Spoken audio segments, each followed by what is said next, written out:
اللہ اکبر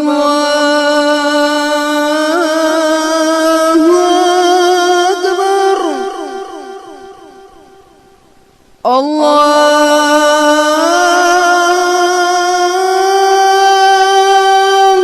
اکبر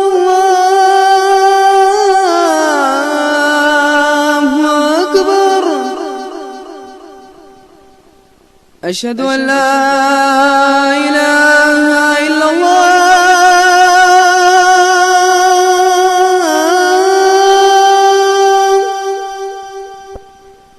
أشهد أن لا إله إلا الله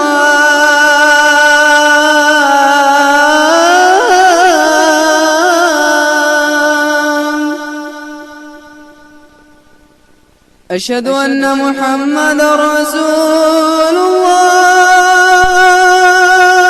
اس میں آپ نے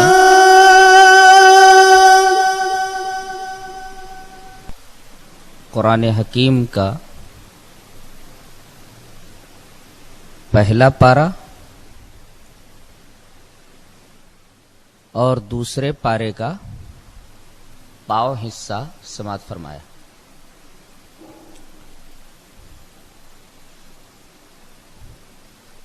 پہلے سورہ فاتحہ پڑھی گی.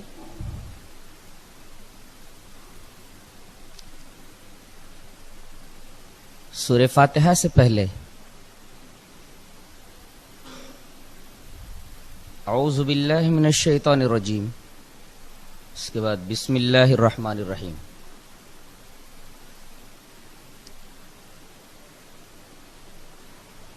اللہ تبارک و تعالی نے سورہ نحل میں ارشاد فرمایا ہے فَإِذَا قَرَأْتَ الْقُرْآنَ فَاسْتَعِذْ بِاللَّهِ مِنَ الشَّيْطَانِ الرَّجِيمِ،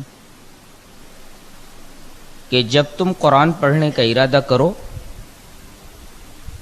تو اعوذ باللہ من الشیطان الرجیم پڑھ لیا کرو.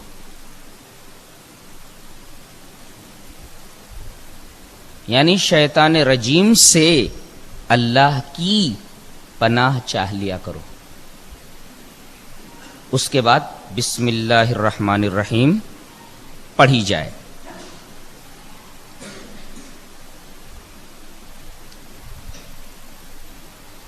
نبی کریم صلی اللہ علیہ وسلم کی حدیث کی تعمیل میں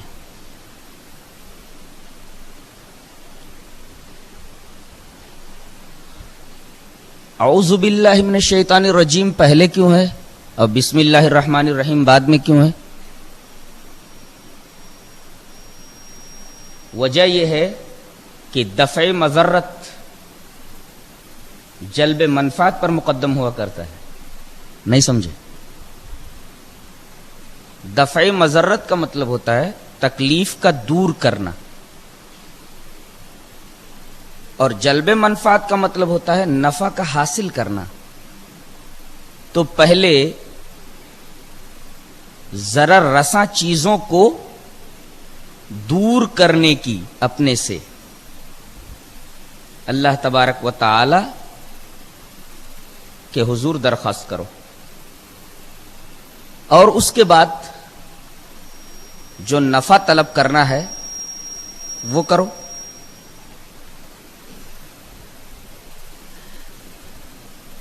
اور عام طور پر دنیاوی کاروبار میں ہم یہی دیکھتے ہیں. مثلا جب کھیت میں بیج ڈالنا ہوتا ہے تو پہلے ہم کھیت کو خس و خاشاک سے پاک کرتے ہیں، یہ ہے دفع مضرت. اس کے بعد بیج ڈالتے ہیں فصل کی امید میں، یہ ہے جلب منفعت. تو دنیاوی اعتبار سے بھی دفع مضرت مقدم ہے جلب منفعت پر. غور کیا کرتا تھا میں کہ اللہ تبارک و تعالی نے یہ کیوں فرمایا ہے کہ جب تم قرآن پڑھنے لگو تو شیطان رجیم سے اللہ کی پناہ مانگ لیا کرو، پناہ چاہ لیا کرو. وجہ کیا ہے؟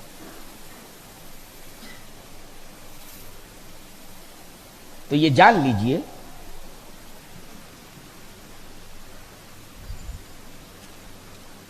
کہ شیطان انسان کا کھلا ہوا دشمن ہے.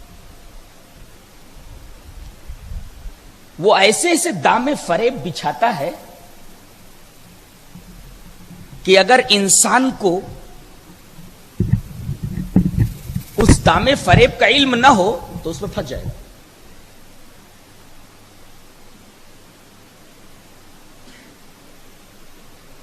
اور قرآن حکیم ان تمام فریب کاریوں کا پردہ چاک کر دیتا ہے.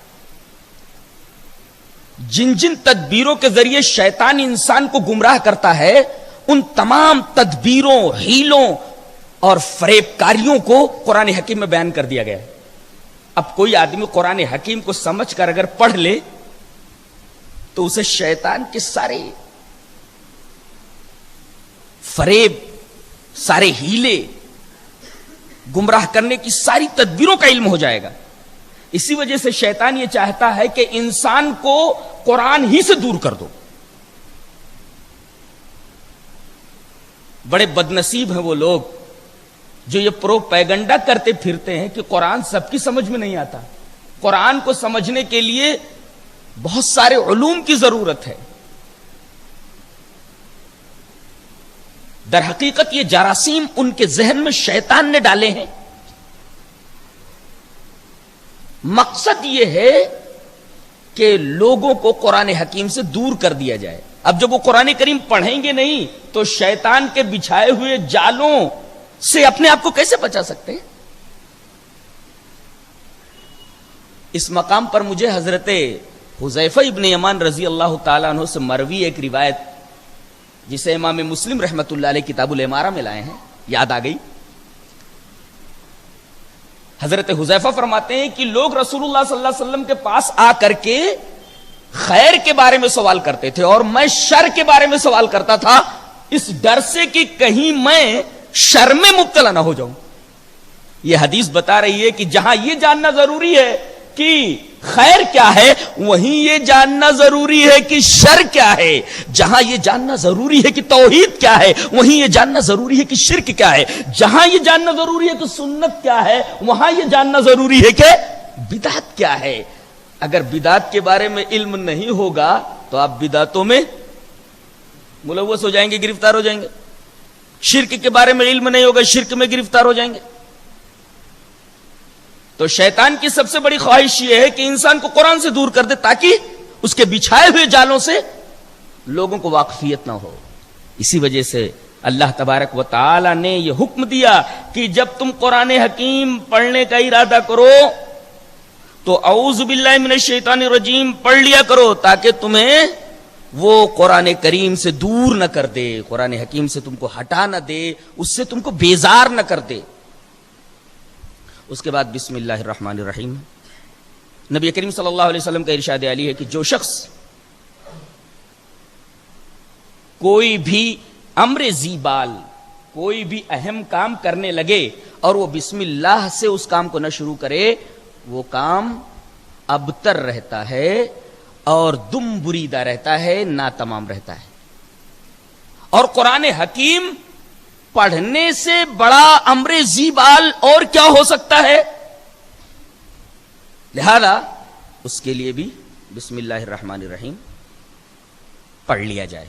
سوال یہ پیدا ہوتا ہے کہ اعوذ باللہ من الشیطان الرجیم اور بسم اللہ الرحمن الرحیم یعنی تعوذ اور بسملہ، اعوذ باللہ من الشیطان الرجیم اور بسم اللہ الرحمن الرحیم، تعوذ اور بسملہ دونوں قرآن حکیم کی قرات کے وقت پڑھنا واجب ہے یا مستحب ہے؟ اس میں دو گروہ ہیں فقہا کے. بعض لوگوں نے کہا کہ واجب ہے پڑھنا، بعض لوگوں نے کہا مستحب ہے. لیکن زیادہ تر لوگ اس کے وجوب کی طرف گئے ہیں کہ پڑھنا واجب ہے. نماز میں بسم اللہ الرحمن الرحیم کو سورہ فاتحہ کے شروع میں زور سے بھی کبھی پڑھ لیا جائے اور کبھی دھیرے پڑھ لیا جائے، اس لیے کہ دونوں روایتیں اس تعلق سے آئیں. بسم اللہ الرحمن الرحیم میں اللہ تبارک و تعالی کا جو نام ہے اللہ، اس کے ساتھ اس کی دو صفتیں آئی ہیں، رحمان اور